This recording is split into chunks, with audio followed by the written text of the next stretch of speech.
So, out of the 6 tracks in Ghost, why did you pick Ghost? What's so special about that song? That song is probably, I would say, the most meaningful song that I've ever written, personally. Lyrically, it is. As far as from a production standpoint, it's a bit simple, but so when I initially made all the tracks that eventually became Ghosts. Wait, turn around, don't walk through that door. There are verses left you don't know. Oh, my hands are painted red.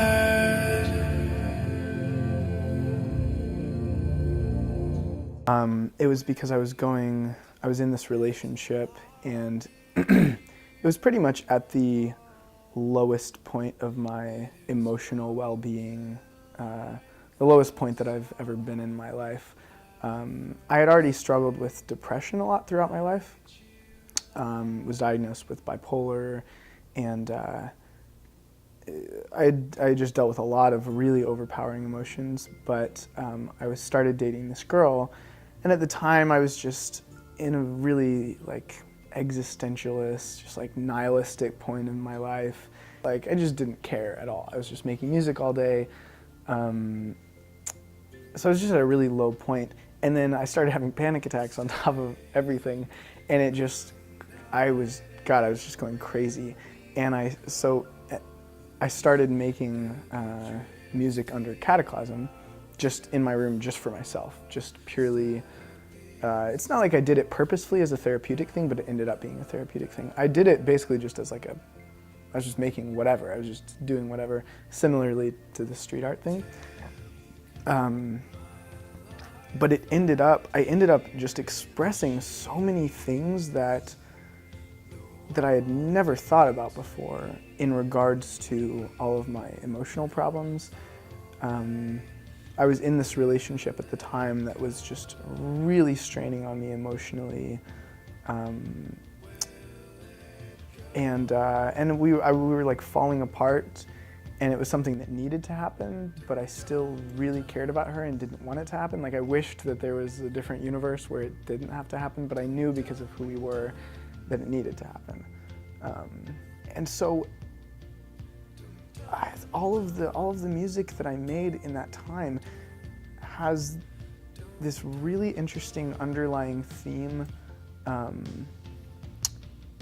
of something that you care about being taken away from you by something that's bigger than you, something that you can't control.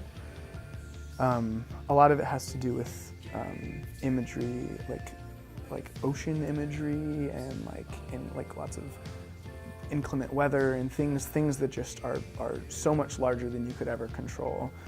And there was this word, it's saudade, I think I'm saying it correctly. It's a Portuguese word, but it's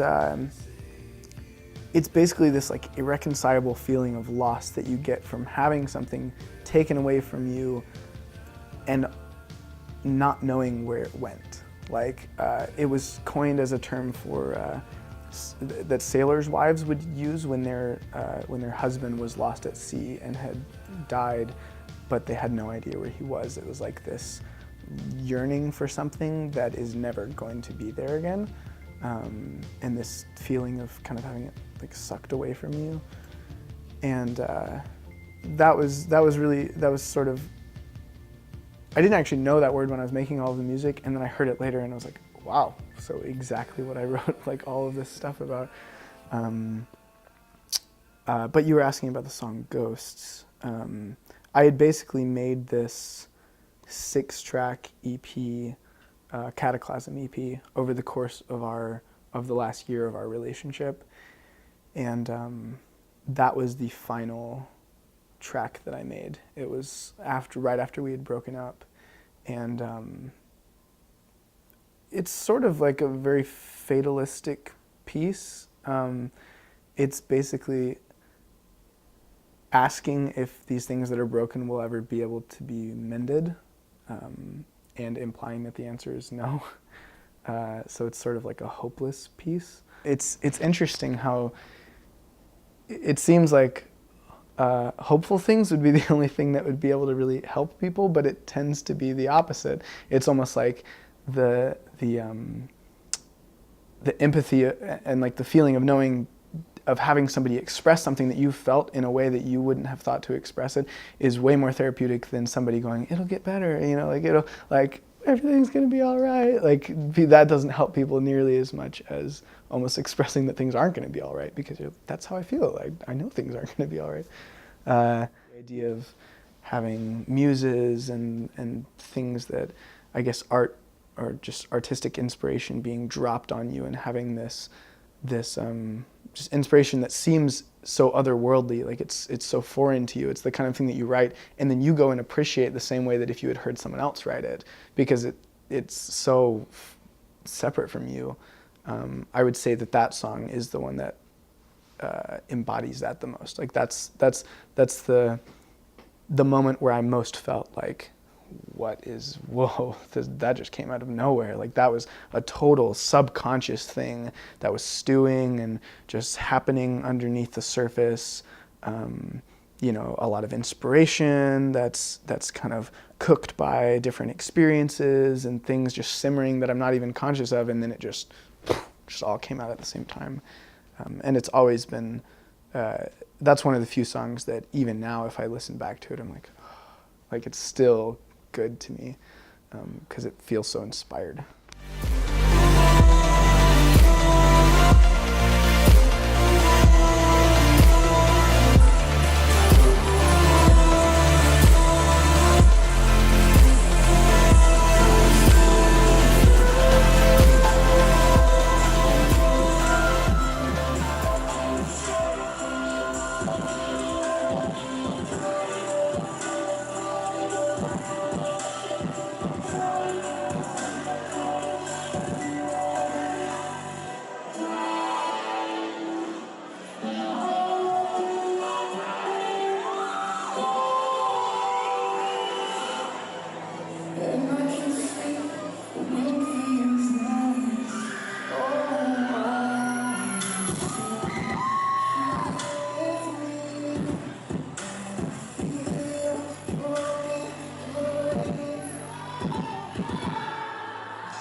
I look at Ghosts like letting go, like just the cathartic stuff. Angels, what was that when you were writing the EP for Angels? First off, do you believe in angels? Do you believe that there are angels out there, or AKA muse, whatever you want to call them? I'm not sure. I don't really claim to know. Do you? I don't think that I could know those sort of things. You know, I think a lot of that sort of stuff, you know, there are all kinds of parts of the world that we can't observe yet and that we don't know about, and that if we were to see the effects of 100 years ago, we would attribute them to spiritual things, and then now we understand that ultraviolet light exists, and we didn't know about that before, microwaves or things like that. Why did you choose angels? Like, did you actually feel an angelic, whatever you like to call it, like a spiritual, like a moment, like an intuition, like an out of body, like a external light per se experience that got you into it? Throughout my life, I've felt a lot of those sorts of things. Like there's definitely been, I've always been really curious about what sort of emotional and spiritual forces are at play, and like what results in certain states of mind or certain inspiration that I have. But there wasn't any particular moment.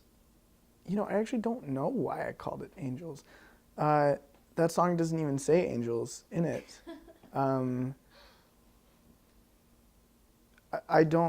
actually wrote that song with Cataclysm. It was a song that I'd written a while ago, and I just had it, and I loved it, but I didn't know what to do with it. And then when I was writing Angels EP, it had this like slot in it, and I was looking through old tracks and I was like, oh my gosh, it's perfect. Oh, it's exactly what I need, and it tied everything together and made everything make sense.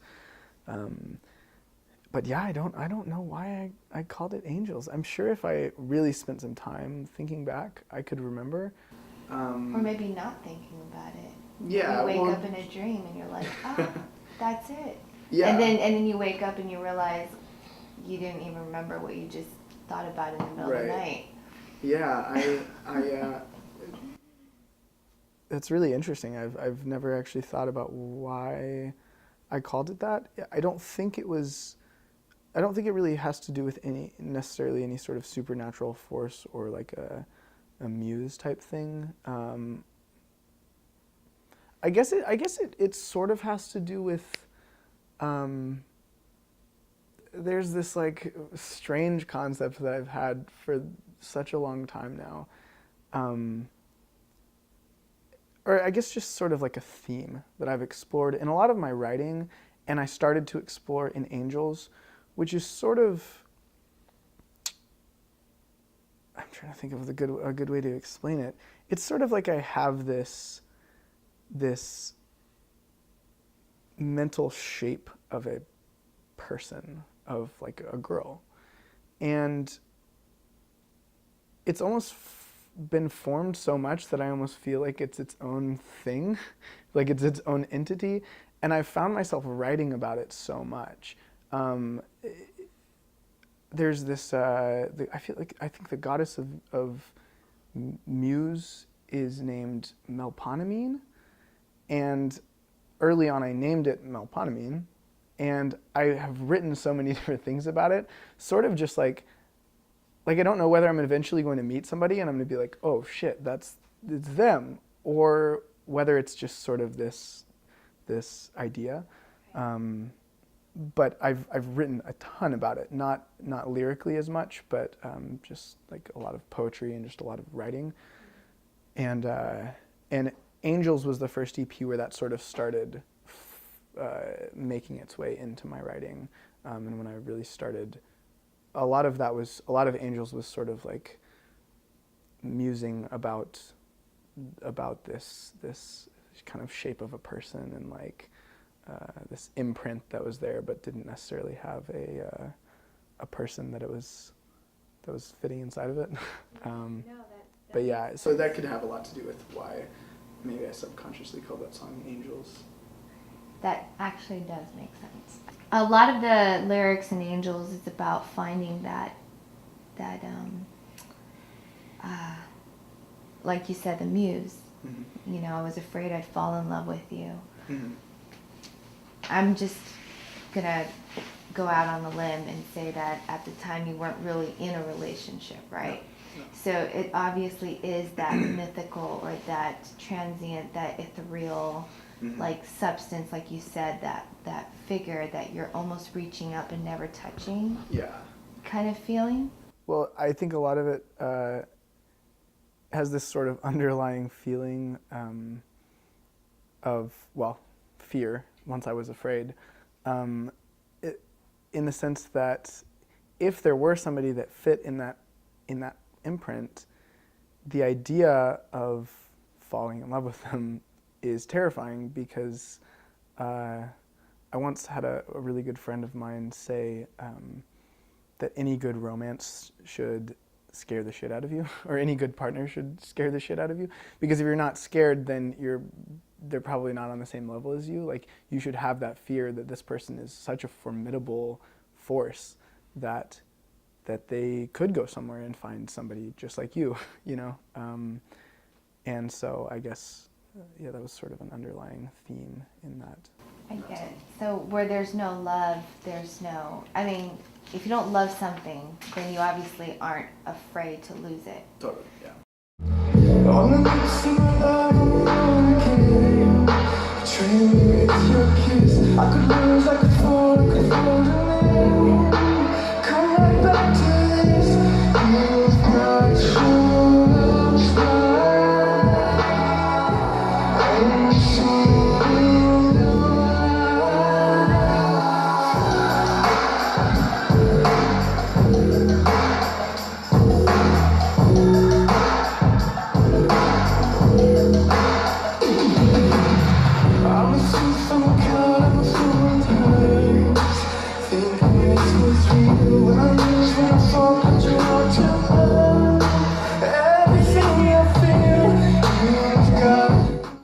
let's talk about Bury Now. This is one of my favorites. Okay.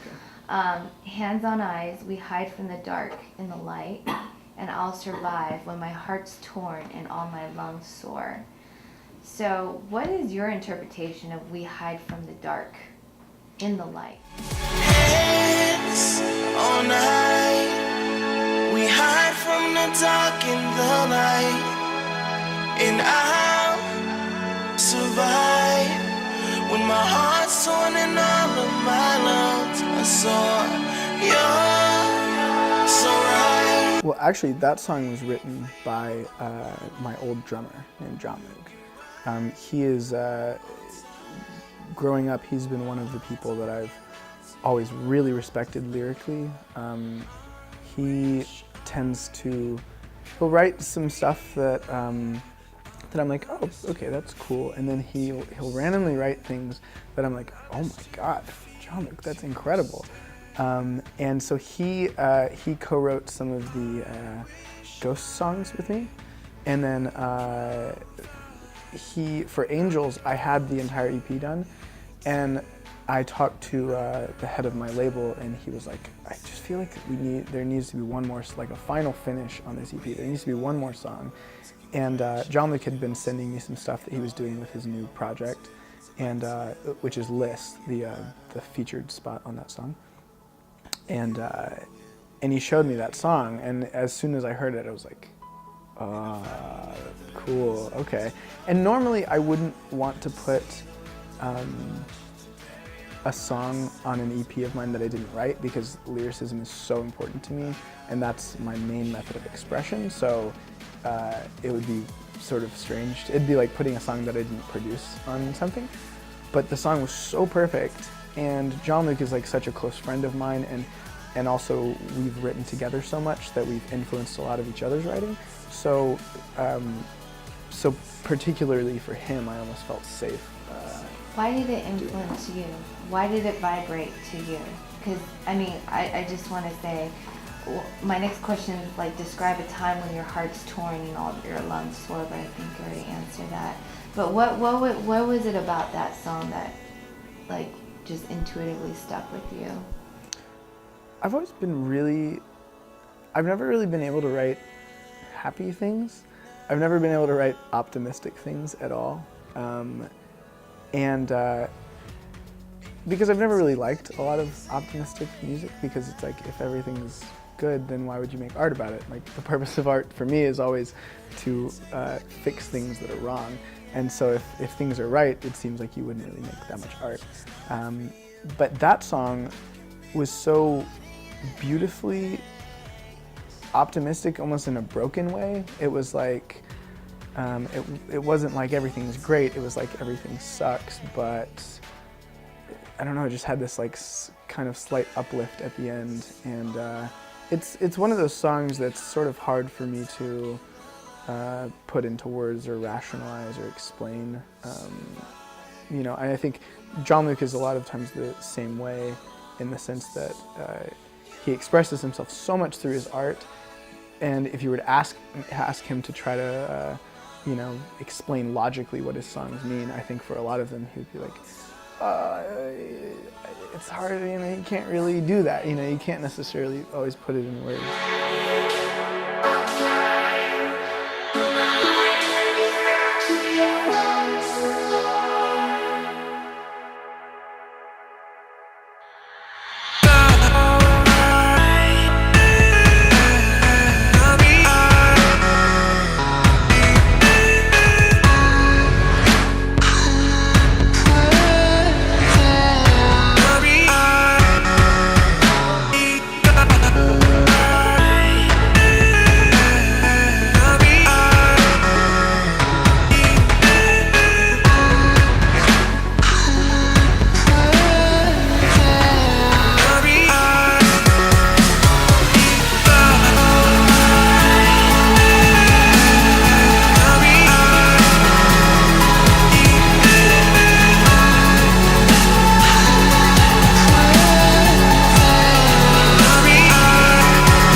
Why did you choose Runaway as the title for your EP?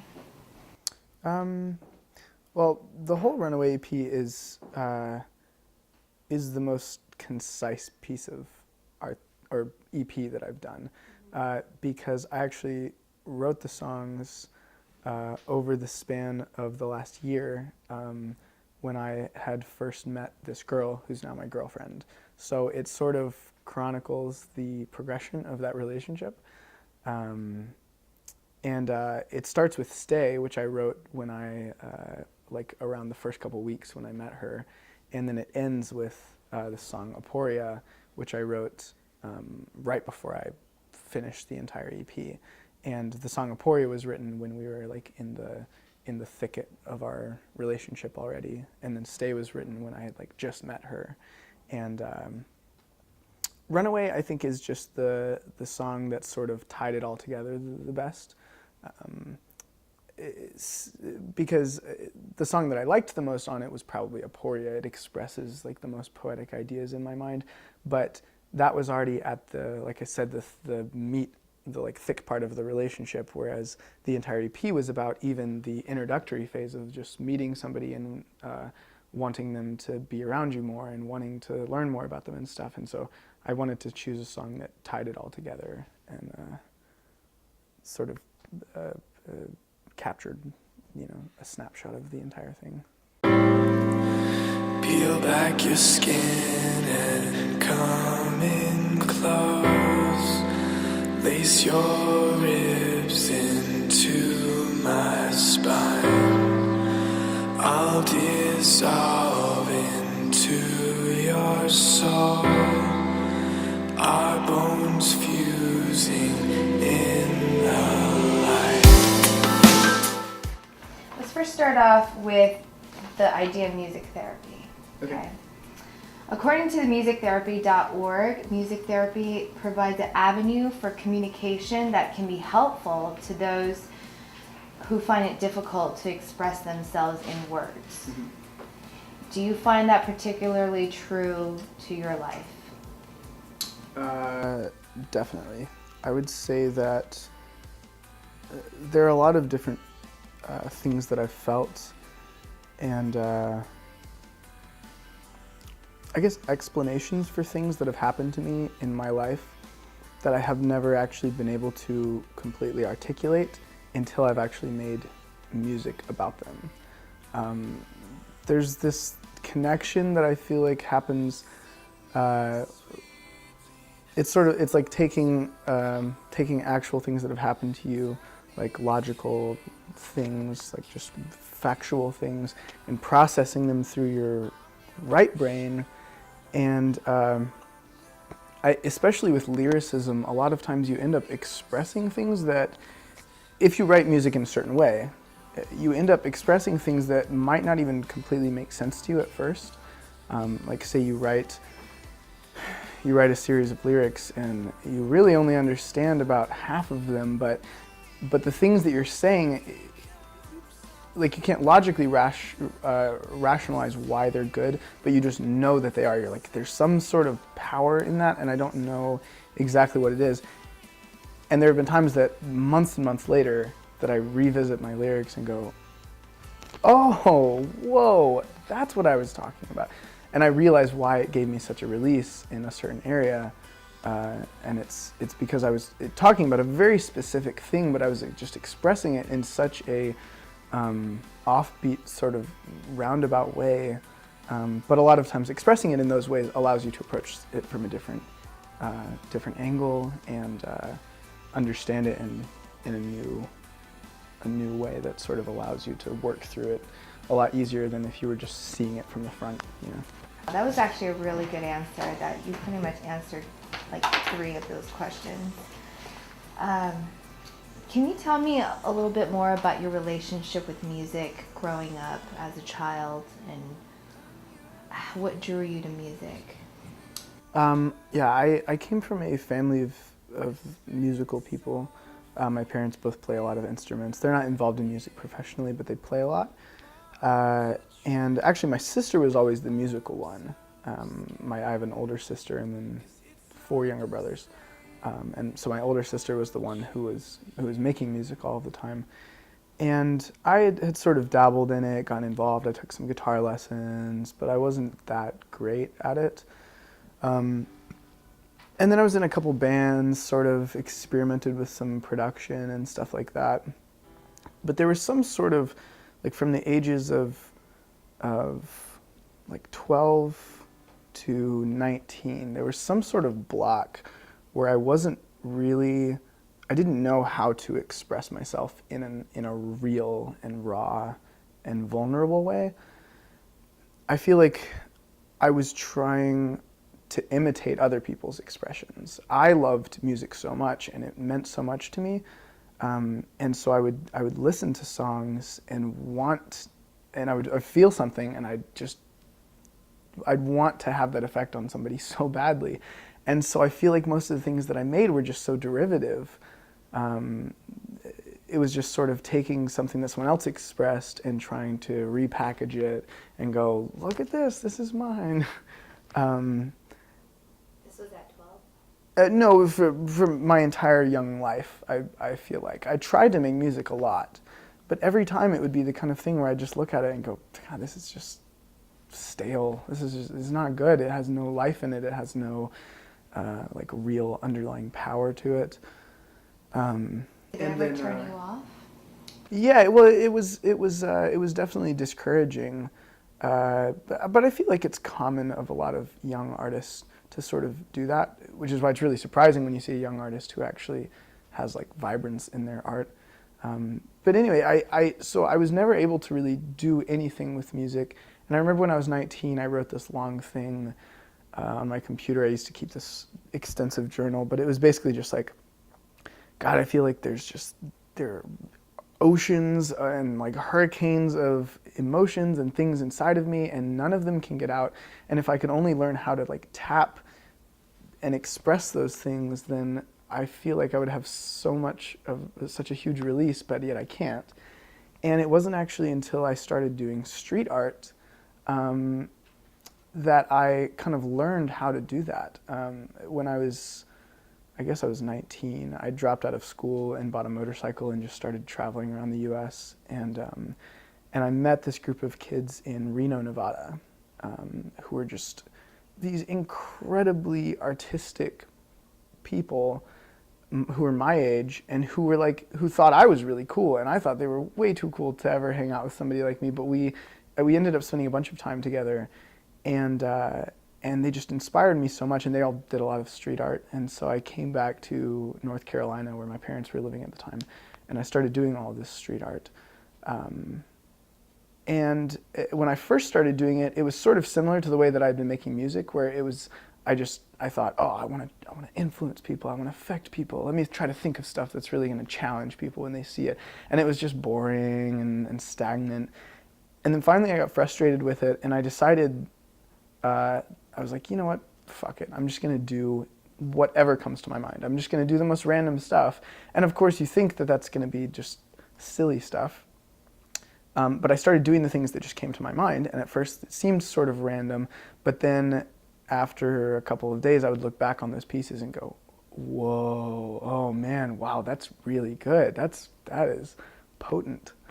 And it just sort of just unlocked something inside of me. It unlocked this sort of, I guess it's just like an understanding of how to channel your right brain into doing things for you. When I was trying to create art with my left brain the whole time, and finally learned how to channel that, and it was just this huge release, this huge emotional release. I had dealt with so many issues with depression and things like that growing up, and suddenly I just felt like zen. I was like, like there's no place I'd rather be than going out and creating these huge art installations.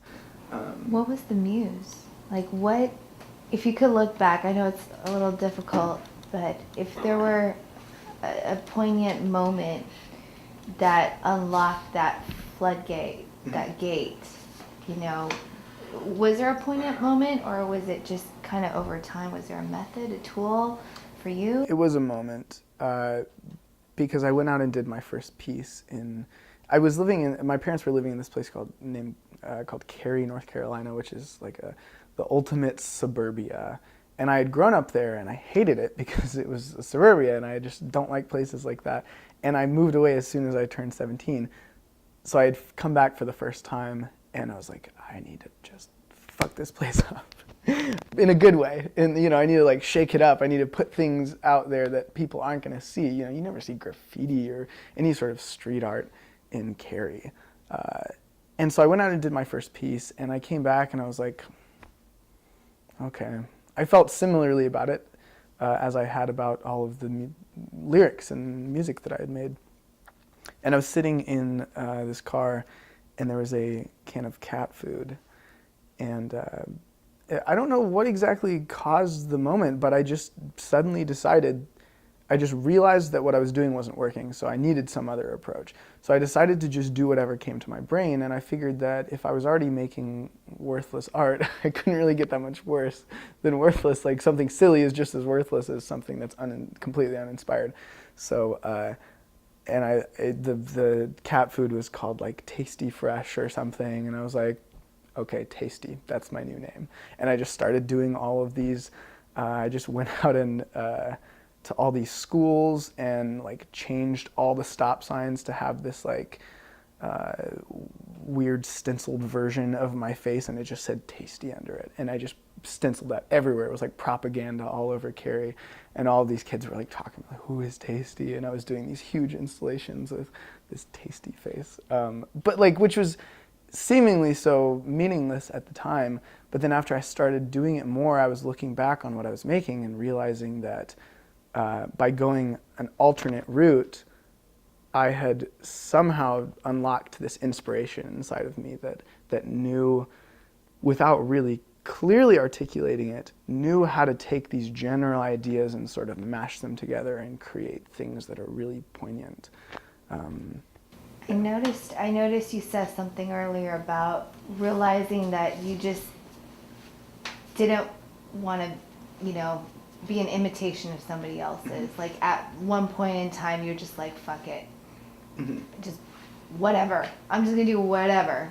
Yeah. And it seems to me that that was your poignant point when you started letting go of preconceived notions of what an artist should be. Yeah, definitely. I think that was a big part of it. Was in my mind, I always saw the artist as somebody who is so purposeful and so serious, and just creating, just everything they do is just drips with power, you know, like, well, potency and just like meaning, and yeah, when you try to imitate that, it doesn't work. That can only really come from a real place.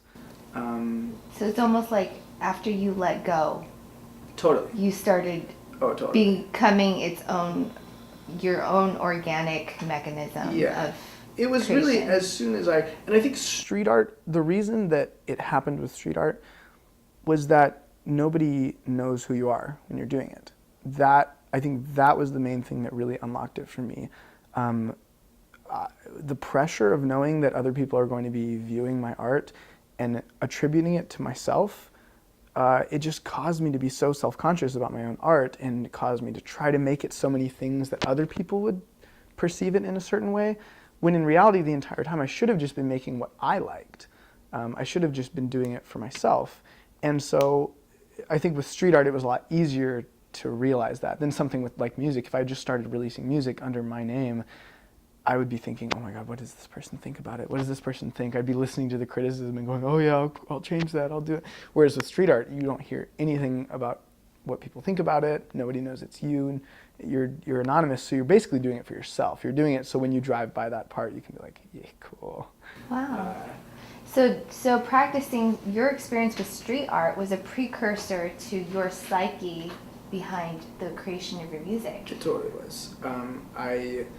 Basically that happened, and it sort of, I guess it just taught me how to channel that and taught me sort of the right motivations behind making art.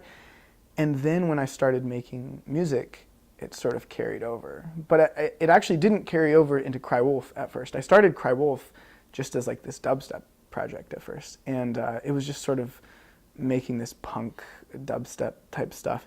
And I actually had a side project called Cataclysm. And that's what I wrote Swimming in the Flood for, and Ghosts, and a bunch of different songs. And Cataclysm, I only showed like 3 different people. I didn't show anybody, because I was still at that place where if people knew that it was me, then I just felt so much pressure and I just couldn't make real art. And so it took about a year of Crywolf existing before I was finally comfortable enough to take the real vulnerable art and put it out under a name where thousands of people are going to listen to it. And it was terrifying. The first time when I first released Ghosts, because it actually had my real vulnerable art on it, it was one of the scariest things I've ever done. Because you're putting your bare bones like soul out there, and if people don't like it, like with the way that Crywolf had been before, if people don't like the music, it's because they don't like the stylistic things or something trivial. But if you're putting your soul out there, then if people don't like it, they don't like you. It's like, on the other hand, it's cool because if people like it, they like you. Like that's a part of you that they actually like. But it can go bad as well, because you put something out there and people don't like it, and you're like, that's me, so you just don't like me. Thanks. So what made you take the leap? You're right. It is a very scary thing to put your soul out there in lyrics. So what was that mentality that it took to say, fuck it, I'm going to do it anyway? I think it was really just the encouragement of people around me. I had the side project Cataclysm, and I was showing it to a lot of my really good friends, and every single one of them was like, why are you doing Crywolf and not this? Why would you do this just dancey dubstep electro house stuff instead of this stuff, which is clearly way more inspired? And my answer was always like, oh no, I can't do that. That's way too terrifying. I'm not gonna put that out. And also, I mean, I haven't heard Cataclysm yet, but from what you just said, how you took the meat of Cataclysm and then put it in Crywolf. Mm-hmm.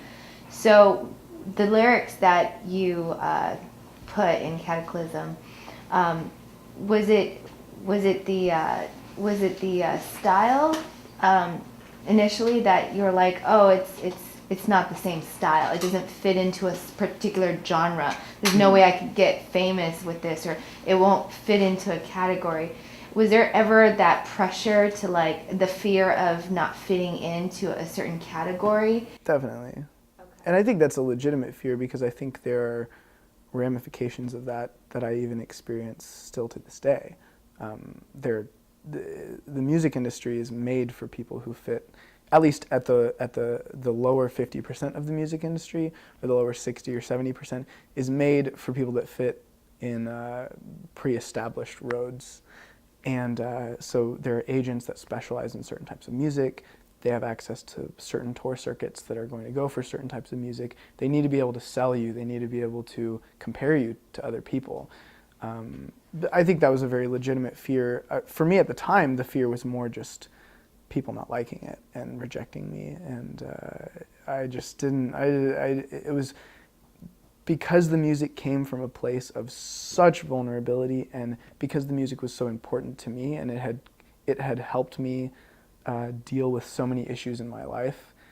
It was a personal matter, so people rejecting it was not okay with me. You know, like if it's kind of the difference between somebody talking shit about your friend who's a girl and about your sister or your mom. You know, like your sister or your mom, even if they say something bad that's legitimate, it's like, you don't say that about my sister or my mom, because it's a personal thing. There's an emotional connection there that you can't deal with that. Well, do you regret it now? No, not at all. I mean, it was the most incredible, one of the most incredible points in my life, when it was received so much better than any of the other stuff. Crywolf basically became a new project. Before it was a completely different project, and then when I decided to merge it with Cataclysm, but I kept the name Crywolf, it became what it is actually now.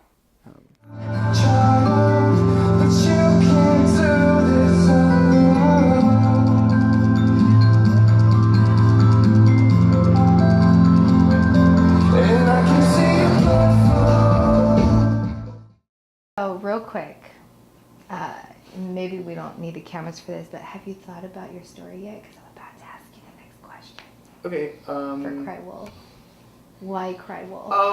That's not as much fun now that you know that it's a thing. I didn't want to lie to you in such a vulnerable No, interview. it's That's why I not a told you, lie. It's a fable. It's a fable you. now. Yeah, why Crywolf? Why not Cataclysm? Why Crywolf? Well, because Crywolf was already a thing. We already had a big fan base, a lot of people that were followers, and so the idea between, which now seems really trivial. I don't know. We had like 8,000 likes on Facebook or something. Now it seems like it doesn't really matter, but at the time it was like we spent so long building this social media following up. It would suck to completely start from ground zero again. With Cataclysm, and I liked the name already. I wasn't necessarily partial to either one, so it was just sort of something that I went with. So what was the story of that? I can't do it so you guys know. It's only fun if you guys are like, whoa. I'll ask you in the car later and somehow secretly record you. I don't know how, but I'll figure it out.